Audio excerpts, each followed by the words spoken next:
Sinabonye isi uri kumwe na Tesha na Brian. Nabonye nta numwe wigeze usoma. Ese bakari abahungu. Oya nabakobwa.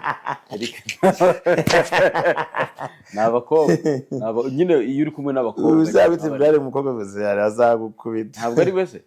Ntabwo byeme. Ese unigo itumuna izina ko nadashaka. We prefera kumwita. Ese umubyeyi si umugore se? Yesu ntabwo ibintu nuzibeshye kubivuga yakwica nk'umugore. Sa nk'ubivuga twumve. Kare. Yarakubujije se?